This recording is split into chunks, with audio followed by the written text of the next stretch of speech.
چاہتے ہیں کہ دوسرا فریق ہمارے لیے سکون بن جائے. ہم نے تو سنا تھا کہ شادی کے بعد بہت مزہ آتا ہے اور بہت خوشیاں ہوتی ہیں اور بہت اچھی دوستی ہو جاتی ہے اور سب کچھ, اور یہاں تو اس بندے کو میری پرواہ ہی نہیں اور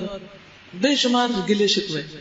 لیکن ہم یہ نہیں سوچتے کہ شادی کے اس رشتے میں بننے کے بعد ہمارے اوپر کیا فرض عائد ہوا, ہمیں کیا ذمہ داری دی گئی. رسول اللہ صلی اللہ علیہ وسلم نے ایک اچھی بیوی کی جو صفات بیان کی ہیں وہ ہم میں سے کتنی عورتوں کے اندر ہیں.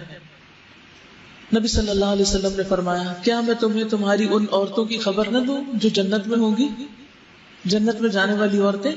ہم نے کہا ضرور ہے اللہ کے رسول صلی اللہ علیہ وسلم. آپ نے فرمایا محبت کرنے والی, زیادہ بچے پیدا کرنے والی,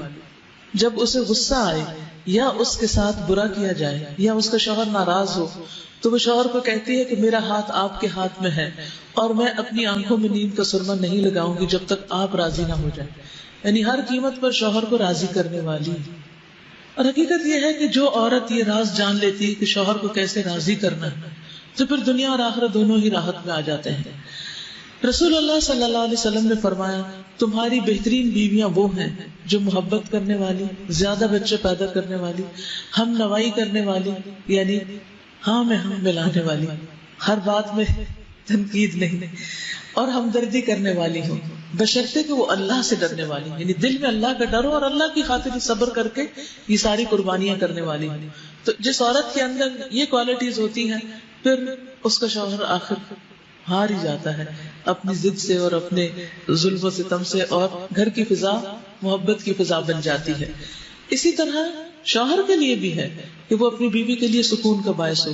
نبی صلی اللہ علیہ وسلم نے فرمایا, خیرکم خیرکم للنساء, تم میں سے بہترین شخص وہ ہے جو اپنی بیویوں کے لیے اچھا ہے.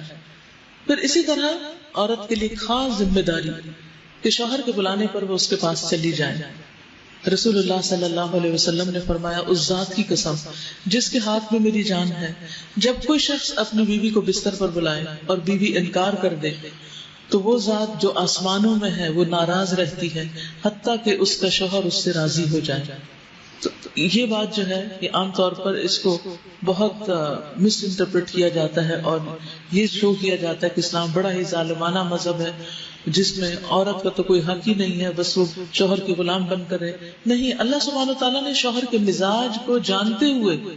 کہ اس کے اندر جس قسم کی آگ ہے اگر وہ ٹھنڈی نہ ہو تو بہت سے فتنے فساد پھیلائے گی, اس لیے عورت کو یہ حکم دیا کہ وہ اپنے شوہر کی اطاعت کرے اس معاملے میں,